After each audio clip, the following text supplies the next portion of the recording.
ఏంటిది? ఈ కత్తి వీడి గుండెలోకి వెళ్లకుండా ఎలా వంగిపోయింది? అది ఛాతీయా ఇనుమా? అరవింద్ సవతి అన్న కౌశిక్ అతన్ని చంపడానికి రౌడీలను పంపాడు.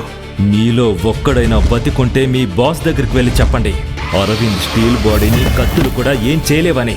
నా గర్ల్ ఫ్రెండ్ కీర్తిని నా దగ్గర నుండి లాక్కొని వాడు చాలా పెద్ద తప్పు చేశాడు. ఇప్పుడు వాడి టైం స్టార్ట్ అయ్యింది. అరవింద్ ఒకటి తర్వాత ఒకటి కత్తులను కట్టెపుల్లల్లా విరిచేశాడు. అక్కడున్న అందరినీ కొట్టి నేరుగా అతని సవతి అన్న అయిన కౌశిక్ ఇంటి దగ్గరకు వెళ్ళాడు. కానీ అక్కడ అరవింద్ గర్ల్ ఫ్రెండ్ కీర్తి అతనికి దెమ్మ తిరిగే షాక్ ఇచ్చింది. నీ అవతారం చూసుకో అరవింద్, చినిగిపోయిన బట్టలు, జేబులో చిల్లి గవ్వలేదు, కానీ ఈ కీర్తి లాంటి అందమైన అమ్మాయి నీకు పెళ్ళంగా వస్తుందని కలలు కంటున్నావా? నువ్వొక పనికిరాని వాడివి అరవింద్, ఏ బ్లడీ లూజర్. ఇచ్చిన మాటను నిలబెట్టుకోలేని వాళ్ళే లూజర్ కీర్తి. మన చిన్నప్పుడే మనం జీవితాంతం కలిసుంటామని ప్రమాణం చేశాం. కానీ నేను 6 ఏళ్లు కోమాలో ఉండగానే నువ్వు నా సవతి తల్లి కొడుకైన కౌశిక్ అన్నతో తిరుగుతున్నావా? ఆస్తిలోనూ అంతస్తులోనూ నీకన్నా కౌశిక్ 10 రెట్లు బెటర్. కీర్తి, నేను నిన్ను ప్రేమించాను, అందుకే సైలెంట్ గా ఉంటున్నాను.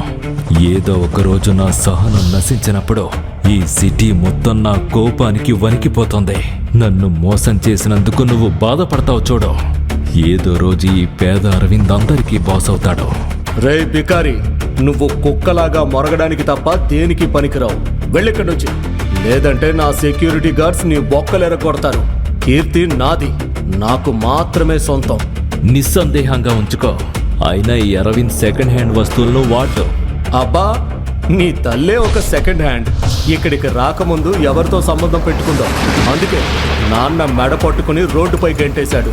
అప్పుడే మా అమ్మ కల్పవల్లిని ఇంటికి తీసుకొచ్చాడు. రేయ్, మా అమ్మ గురించి ఒక్క మాట తప్పుగా మాట్లాడినా నిన్ను నిల్చున్న చోటే పాతేస్తాను. అరే బక్కోడా, ఒక్కసారి నిన్ను నువ్వు చూసుకో. నడుస్తున్న ఎముకల గూడ్లా ఉన్నావు, నువ్వు నన్నేం పీకుతావు? ఇంకా 10 సార్లు అంటాను, నీ అమ్మ ఒక క్యారెక్టర్ లేనిది. అది విని అరవింద్ లోపల ఉన్న కోపాగ్ని పర్వతం బద్దలైంది. అతని కళ్ళు బంగారు రంగులో మెరుస్తున్నాయి. ఆ తర్వాత క్షణం అరవింద్ కౌశిక్ మెడపట్టి లేపాడు. ఆశ్చర్యమేంటంటే ఎంత ప్రయత్నిస్తున్నా అరవింద్ చేతుల నుండి విడిపించుకోలేకపోతున్నాడు కౌశిక్. అరే బాడీ బిల్డర్స్, మీరిక్కడ నిల్చొని రెజ్లింగ్ మ్యాచ్ చూస్తున్నారా? పిండి చేయండి ఈ అరవింద్ గారిని. కౌశిక్ మాట వినగానే అతని 50 మంది బాడీ గార్డులు అరవింద్పై విరుచుకుపడ్డారు. కానీ మెరుపు వేగంతో అరవింద్ అందరినీ చెతకబాదాడు. అతని శరీరంలోకి ఏదో గొప్ప యోధుడి ఆత్మ ప్రవేశించినట్టు అతడు రెచ్చిపోతున్నాడు. అప్పుడే అతను పిడికిలి బిగించి గట్టిగా ఒక గుద్దు గుద్దాడు. అక్కడ ఒక పెద్ద లోయ ఏర్పడింది. అరవింద్ అందులో తన అన్న కౌశిక్ ని పాతి పెట్టాడు. చెప్పాను కదా, మా అమ్మని ఏదైనా అంటే గొయ్యి తీసి పాతి పెడతానని. ఆ దృశ్యం చూసి కీర్తి గజగజ వణికిపోయింది. అరవింద్, నువ్వు ఇంత బలవంతుడివి ఎప్పుడయ్యా? నువ్వు నా ప్రేమని ఒక పాత చెప్పులో విసిరేసావు కీర్తి. కానీ నువ్వొక పెద్ద తప్పు చేశావు. నువ్వొక మనిషిని కాదు, రగులుతున్న అగ్ని పర్వతాన్ని నిద్రలేపావు. నువ్వు నన్ను మోసం చేసిన రోజు నా శరీరంలో ఏవో కొత్త విషయాలు జరిగాయి. నా శరీరంలో ఇప్పుడు రక్తం కాదు, మెరుపులు ప్రవహిస్తున్నాయి. నేను కళ్ళు మూసుకున్నప్పుడు నాకొక బంగారు కోట కనిపిస్తుంది. కొన్ని వేల మంది యోధులు నా కళ్ళ ముందు మోకరిల్లినట్టు కనిపిస్తుంది. నేను అరవిందనే కానీ నాలో ఎవరో ఉన్నారు. ఒక నీడ ఎలా చెప్పింది, పదారవింద్, ఈ లోకాన్ని నువ్వు ఏలాలి. నువ్వు పుట్టింది మోకరిల్లడానికి కాదు, అందరినీ నీ కాళ్ళ ముందు వంచడానికి. ఆ క్షణం అరవింద్ మెదడులో ఎన్నో ప్రశ్నలు. అతడు రోడ్డు మీద నడుస్తున్నాడు. అప్పుడే ఒక కారు అతన్ని గుద్దింది. ఆ మరుక్షణమే ఒక అందమైన అమ్మాయి కారులో నుండి బయటకు దిగింది. కళ్ళు దొబ్బయ్యా ఏంటి? ఎక్కడ నడుస్తున్నావో చూసుకోవా? ఒకవేళ చస్తే ఏం చేసేవాడివి? ఈ ప్రపంచంలో అరవింద్ని చంపే పవర్ ఇప్పటిదాకా పుట్టనే లేదు. ఏ యముడు నీ బెస్ట్ ఫ్రెండా ఏంటి? వాగ్దేవి అలా అనగానే అరవింద్ తనని గట్టిగా పట్టుకుని లాగాడు. వాగ్దేవి అతనిపై పడింది. How day you! ఈ వాగ్దేవిని తాకడానికి నీకెంత ధైర్యం? నేనొకవేళ నిన్నిలాగే లాగకపోతే నీ పాడే ఈ పాటికే లేచుండేది. అప్పుడే వాగ్దేవి అరవింద్ ఛాతిలో దిగిన బుల్లెట్ ని చూసింది. నిజానికి కొంతమంది బైక్ రైడర్లు వాగ్దేవిపై దాడి చేయడానికి ప్రయత్నించారు. కానీ అరవింద్ వాళ్ళని గమనించాడు. అందుకే వాగ్దేవిని లాగి ఆ బుల్లెట్ తాను తీసుకున్నాడు. My God! అసలు పరిచయం లేని నాలాంటి అమ్మాయి కోసం నీ ప్రాణాలు పణంగా పెట్టావు. ఎందుకు? ఎందుకంటే నువ్వు నాకు ఒక అమ్మాయిని గుర్తు చేస్తున్నావు. ఆ అమ్మాయి ఎప్పుడూ నా కలలోకి వస్తుంది. అరవింద్ ఇంకా ఏదో చెప్పబోతుండగానే స్పృహ తప్పాడు. వాగ్దేవి అతన్ని వెంటనే హాస్పిటల్ కి తీసుకెళ్లింది. అక్కడ డాక్టర్లు అతడు బతకడం కష్టమని చేతులెత్తేశారు. అరవింద్ శ్వాస అతన్ని విడిచిపెడుతోంది. అప్పుడే ఒక అద్భుతం జరిగింది. అరవింద్ శరీరం ఒక పెద్ద మెరుపులా వెలుగుతోంది. అరవింద్కి తన శరీరం తేలిక అవుతున్నట్టు అనిపించింది. అతనికి మబ్బులు దాటి ఏదో తెలియని ప్రపంచానికి వచ్చినట్టు అనిపిస్తుంది. అప్పుడే మబ్బులు చీల్చుకుంటూ ఒక పెద్ద డ్రాగన్ ఎగురుకుంటూ వచ్చింది. దాని కళ్ళు అగ్ని రవ్వల్లాగా మెరుస్తున్నాయి. దాని వీపుపై ఒక యువకుడు కూర్చొని ఉన్నాడు. అతను అరవింద్ చుట్టూ తిరుగుతున్నాడు. అతను సాధారణ యోధుడు కాదు, అతనే డ్రాగన్ కింగ్. ఏంటి ఏంటి నేను చచ్చిపోయానా? నువ్వు ఒక మూర్ఖుడివి. మొదట నువ్వు కీర్తి అనే ఒక అమ్మాయి కోసం నీ జీవితంలో 6 ఏళ్లు కోమాలో ఉండి నాశనం చేసుకున్నావు. ఇప్పుడు వాగ్దేవి అనే అమ్మాయి కోసం మళ్ళీ నీ ప్రాణాలు పణంగా పెట్టావు. భయ్యా, అసలు ఎవరు నువ్వు? నేను నిజంగానే బకెట్ తనేసానా? మాట్లాడకు. ప్రతిసారి మోసపోతున్నా కానీ నువ్వు వీళ్ళ ప్రాణాలను ఎందుకు కాపాడాలి అని అనుకుంటున్నావు? నేను నాకేది మంచి అనిపిస్తే అదే చేశాను. ఒకసారి మోసపోయిన తర్వాత కూడా నీకింకా బుద్ధి రాలేదా? ఇతరుల కోసం నీ లోపల ఇంకా జాలి ఉందా? చూడు బ్రదర్, మోసం చేయడం ఎదుటి వాళ్ళ అలవాటు. అరవింద్కి కాదు. ఈ అరవింద్ అందరికీ సహాయం చేస్తాడు. దానికి బదులుగా ఎవరి దగ్గర నుండి ఏది ఆశించడు. మానవత్వం అనేది వ్యాపారం వల్ల కాదు, త్యాగం వల్ల సాధ్యమవుతుందని మా అమ్మ ఎప్పుడూ చెబుతూ ఉంటుంది. అరవింద్ మాటలు విని డ్రాగన్ కింగ్ కొన్ని క్షణాల పాటు ఆలోచనల ప్రపంచంలో పడిపోయాడు. అరవింద్తో ఇలా అన్నాడు: 10,000 సంవత్సరాల నుండి నేను నా వారసుడి కోసం ఎదురు చూస్తున్నాను. ఇవాళ నిన్ను చూసిన తర్వాత నాకు నమ్మకం వచ్చింది అరవింద్. నా శక్తులకు అసలైన వారసుడివి నువ్వేనని. కానీ గుర్తుంచుకో, ఈ శక్తులు వరం కాదు, ఒక అగ్ని పరీక్ష లాంటివి. ఇప్పుడు నీ ప్రతి అడుగు ఈ ప్రపంచాన్ని కాపాడుతుంది, లేదంటే సర్వనాశనం చేస్తుంది. ఆ క్షణమే ఆ డ్రాగన్ యోధుడు అతడి మొత్తం శక్తి వాడి అరవింద్ వైపు దూసుకొస్తున్నాడు. ఒక పెద్ద మెరుపులా మారి అరవింద్ శరీరంలోకి దూరాడు. అప్పుడే ఐసీయూలో పడి ఉన్న అరవింద్ శరీరం మేల్కొంది.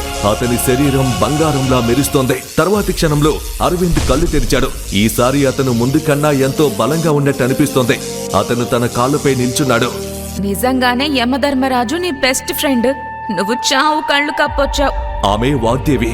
అప్పుడే వాగ్దేవి ఒక చెక్కును చింపి అరవింద్ చేతిలో పెట్టింది. ఇదిగో తీసుకో, మొత్తం 50 లక్షలు నా ప్రాణాల్ని కాపాడినందుకు. కాని అరవింద్ ఆ చెక్కుని చింపేశాడు.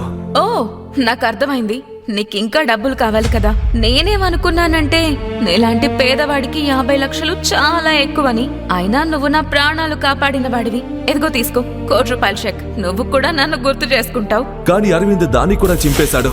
కోటి కాదు, 100 కోట్ల చెక్కిచ్చినా దాన్ని కూడా ఇలాగే ముక్కలుగా చింపి విసిరేస్తాను. అరవింద్ సహాయం చేసి డబ్బులు అడుక్కునే మనిషి కాదు. అలా అని అరవింద్ అక్కడి నుండి వెళ్ళిపోతున్నాడు. అప్పుడే వాగ్దేవికి ఫోన్ వస్తుంది.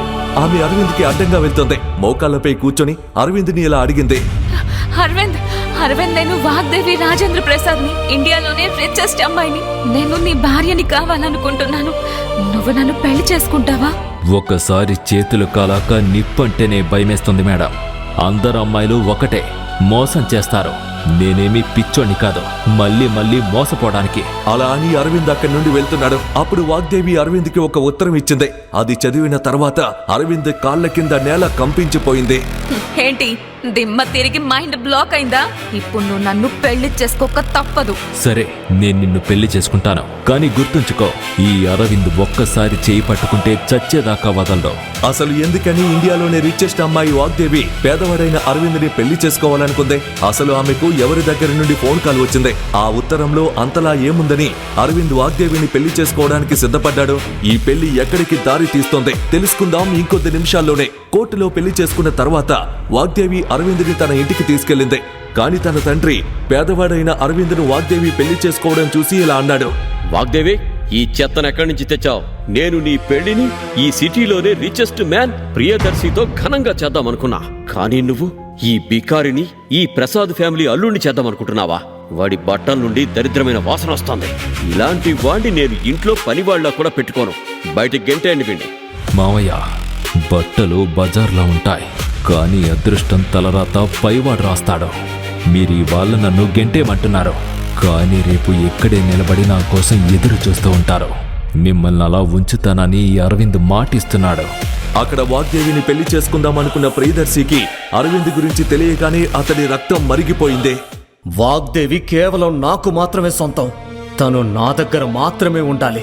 ఆ పనికి మాలిన అరవింద్ గాడు మధ్యలో వస్తే వాడిని కుక్కలకు మాంసంగా వేస్తాను. కానీ బాస్, ఆ అరవింద్ గాడు కొంచెం విచిత్రంగా ఉంటాడు. అతడి కళ్ళలో నిప్పు కనిపిస్తుంది.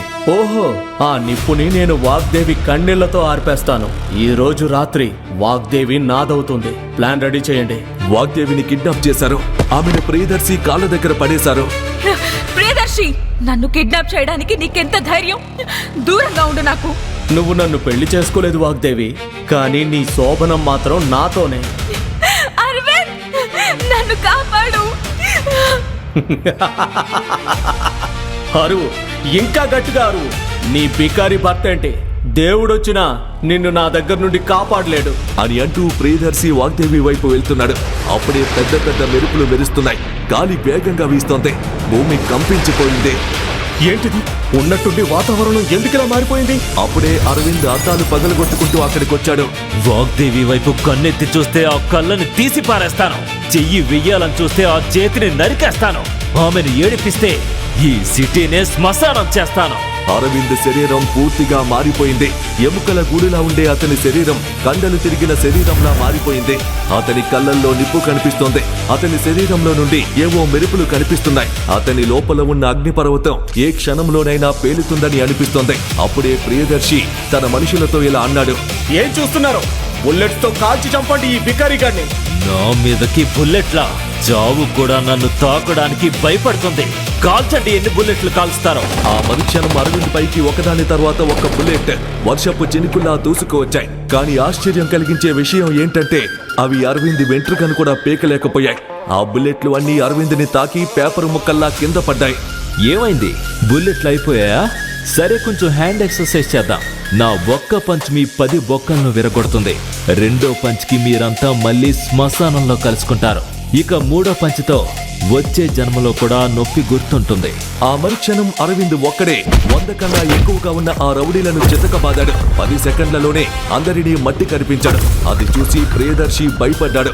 అతను వాగ్దేవి మెడపై కత్తి పెట్టి అక్కడి నుండి తప్పించుకోవాలి అనుకున్నాడు. నా దగ్గరికి రావద్దు. వస్తే వాగ్దేవిని చంపేస్తాను. అసలు నువ్వు మనిషివే కాదు. అసలు నువ్వెవరివి? నేను డ్రాగన్ కింగ్ని. అప్పుడే అరవింద్ డ్రాగన్ లాగా గట్టిగా గర్జించాడు.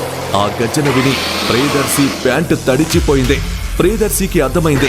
అప్పుడే అరవింద్ మెరుపు వేగంతో ప్రియదర్శి గొంతు పట్టుకున్నాడు. అతనిపై ఒకదాని తర్వాత ఒకటిగా గుడ్డల వర్షం కురిపిస్తున్నాడు. ఈ పంచు వాగ్దేవిని అవమానించినందుకో, ఈ పంచు వాగ్దేవి కళ్ళల్లో నీళ్లు తెప్పించినందుకో, ఇంకా ఈ పంచ్ నా లోపల ఉన్న డ్రాగన్ ని నిద్ర లేపినందుకో. ఆ మరుక్షణం ప్రియదర్శి రక్తం కక్కుకుంటూ నేల మీద పడిపోయి స్పృహ తప్పాడు. వాగ్దేవి పరిగెత్తుకుంటూ వచ్చి అరవింద్ని గట్టిగా హత్తుకుంది. Aravind, thank you so much Aravind. ఇవాళ నువ్వు రాకపోతే నాకేమయ్యేదో. ఈ అరవింద్ నీ పక్కనుంటే ఎవరు నిన్ను కన్నెత్తి కూడా చూడలేరు వాగ్దేవి. ఈ అరవింద్ని ఎవ్వరూ ఏమీ చేయలేరు. అప్పుడే వాగ్దేవికి ఫోన్ వస్తుంది. ఆ ఫోన్లో మాట్లాడిన తర్వాత ఆమె ముఖం ఒక్కసారిగా మారిపోతుంది. అరవింద్, నువ్వు నా ప్రాణాలను కాపాడావు. దానికి బదులుగా నేను నీకు ఒక ఖరీదైన బహుమతి ఇవ్వాలనుకుంటున్నాను. అప్పుడే వాగ్దేవి తన జేబులో నుండి ఒక సూదిని బయటకు తీసింది. దాన్ని అరవింద్ గుండెల్లో గుచ్చింది. ఎందుకు వాగ్దేవి? ఎందుకు ఇలా చేశావు? కొండలాగా గట్టిగా ఉన్న అరవింద్కి చాలా నొప్పిగా అనిపించింది. అతను ఆ నొప్పితో నేల మీద పడ్డాడు. అతని కళ్ళు మూసుకుపోతున్నాయి. అప్పుడే వాగ్దేవి ఫోన్లో ఇలా అంది. పని అయిపోయింది. నేను ఆ డ్రాగన్ కింగ్ ని పడగొట్టాను. ఇక మీరు రావచ్చు. ఆ మరుక్షణం ఎన్నో హెలికాప్టర్లు అక్కడికి వచ్చాయి. ఒక హెలికాప్టర్ నుండి మాస్క్ పెట్టుకుని ఒక వ్యక్తి బయటకు వచ్చాడు. అద్భుతం. ఈ డ్రాగన్ కింగ్ ని తీసుకెళ్ళండి. అసలైన ఆట ఇప్పుడే మొదలవుతుంది. అసలు ఎవరు ఈ మాస్క్ మ్యాన్? అరవింద్ని ఎక్కడికి తీసుకువెళ్తున్నాడు? వాగ్దేవి ఎందుకని ఆమె భర్తనే మోసం చేసింది? అరవింద్ని ఇప్పుడు ఏం చేయబోతున్నారు? అసలు అరవింద్లో ఉన్న ఆ ఆత్మ ఎవరు? ఎందుకు అతను డ్రాగన్ కింగ్ అని అంటున్నాడు? అతని అద్భుత శక్తుల వెనుక ఉన్న రహస్యం ఏంటి? తెలుసుకోవడానికి ఇప్పుడే కింద ఇచ్చిన ఇన్స్టాల్ బ్లూ బటన్ ని క్లిక్ చేసి ఇప్పుడే వినేయండి రహస్య మరియు రోమాంచితమైన కథ ఆయా షేర్ కేవలం పాకెట్ FM లో మాత్రమే.